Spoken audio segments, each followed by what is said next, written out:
Hablar de la Cocopa para muchos es desconocido. Algunos han sugerido que su existencia ya no está fundamentada, que lleva 20 años inerte, viviendo del recuerdo. Lo cierto es que un año antes del 16 de febrero de 1996, cuando la vía de la palabra y la razón se cerraban, cuando las condiciones para la violencia estaban dadas, fue este poder legislativo quien intervino responsablemente, emitiendo como Congreso una ley que trazó la conveniencia y la ruta de diálogo y la negociación con el EZLN. Desde la pluralidad que somos, por encima de las diferencias partidistas, reconociendo justas las causas y privilegiando el bien de la nación. Esa ley de diálogo y conciliación generó como instrumento a esta comisión bicameral que ofertara una salida de paz a través del diálogo y negociación como alternativa a las armas. Después de meses de negociación, de presencia en la zona de conflicto, de mesas y mesas de trabajo, de convivencia, de respeto, de valor, un día como hoy, de hace 2 décadas, el gobierno mexicano firmó ante los ojos atentos del mundo los acuerdos de San Andrés Larraíncer, acuerdos que son los más significativos en nuestra historia reciente. Quiero reconocer la presencia, como mencionó el presidente de la mesa directiva, de hombres que vivieron en carne propia y que hicieron posible este momento histórico. Muchos se nos han adelantado en el camino. Quiero mandar un especial reconocimiento a un panista ejemplar, a don Luis H. Álvarez, al quien le envío un gran saludo hasta su casa.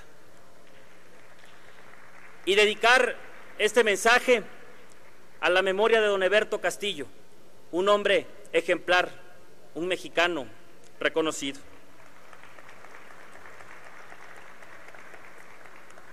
Y también aprovechar este momento para reconocer un hombre que no solo fue parte de este momento histórico, sino que lleva 20 años siendo parte, estando cerca, estando pendiente. A mi amigo el arquitecto Jaime Martínez Veloso.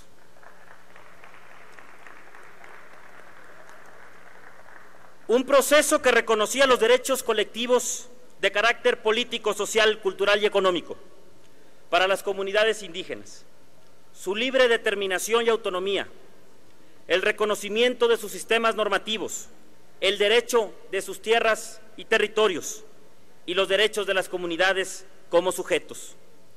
Este acuerdo no solo irradió esperanza a nivel nacional e internacional, sino más importante aún, penetró las entrañas de nuestros pueblos indígenas, que veían un acto de justicia ante esta deuda histórica que nuestro país arrastraba.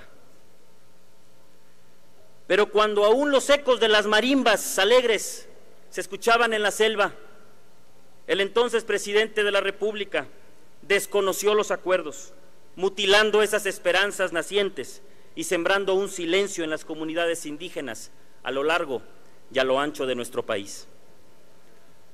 Los argumentos utilizados por el gobierno, me avergüenza decirlos como mexicano, porque balcanizaban y fragmentaban a nuestro país los acuerdos de San Andrés. Se generaban estados dentro del estado. Ese fue el argumento que puso el gobierno. Y yo me pregunto, ¿cuándo fragmentar es el horizonte de nuestros pueblos originarios? ¿Cuándo esta ha sido su naturaleza? Si los pueblos originarios han participado de manera directa en la construcción de nuestra nación, su nación, y que lo han hecho y que la han construido con hechos, porque su sangre corrió en la independencia de México al lado de Hidalgo y de Morelos, porque sangre Zacapuastla defendió la soberanía nacional en intervenciones extranjeras, porque sangre de yaquis en el norte y de nahuas en el sur también corrieron en la Revolución Mexicana. ¿Cómo argumentar la fragmentación del país cuando un indígena en el uso del poder restauró la República. Era de Oaxaca y de apellido Juárez. Su espíritu hoy está en las letras más grandes en este Congreso Legislativo. Compañeros legisladores, a 20 años de la firma de los acuerdos de San Andrés, ante la deuda histórica que aún persiste, yo pregunto, ¿para qué esperar más tiempo? ¿Por qué dejar pasar la oportunidad histórica de la presente legislatura?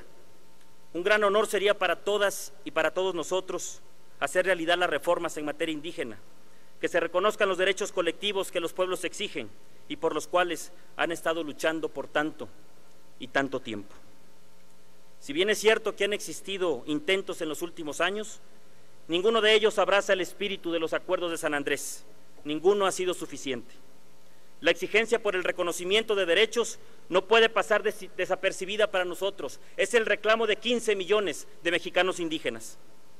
Han pasado muchos gobiernos, los que lo prometieron hacer en 5 minutos y los que simplemente prefirieron ignorarlo. Por eso hoy, sin posturas partidistas, sin posturas políticas, quiero celebrar lo hecho por el presidente de la República en septiembre del 2014, al anunciar en la Conferencia Mundial de los Pueblos Indígenas en Naciones Unidas que después de tanto tiempo incorporara a la agenda nacional la armonización de la Declaración de la ONU sobre los Derechos Indígenas, que no solo abraza, sino también complementa los tratados de San Andrés. La vía para el cumplimiento está trazada. Las condiciones políticas son propicias para que hagamos historia. La armonización legislativa de los tratados internacionales es el camino, una tarea del Estado mexicano, una deuda con los pueblos originarios, un compromiso del presidente de la República y una obligación de este Poder Legislativo. Pido con todo el respeto que puedo ofrecerles, con toda la voluntad de la Cocopa para con ustedes, que sin banderas, sin intereses de grupo, con el legítimo deseo de construir un México que conviva en paz a pesar de sus diferencias culturales, nos unamos para sacar adelante de una manera responsable los trabajos encaminados a otorgar lo que por derecho corresponde a nuestros hermanos indígenas. Hace 20 años generamos una salida de diálogo y conciliación como alternativa a las armas. Hoy, 20 años después, generemos reformas que salden esta deuda, con soluciones justas al problema que ya no podemos seguir ignorando, que construyan un mundo donde quepan muchos mundos, un México para todos los mexicanos, donde el reloj del poder político marque la misma hora que el reloj de nuestros pueblos indígenas. Muchísimas gracias. Gracias.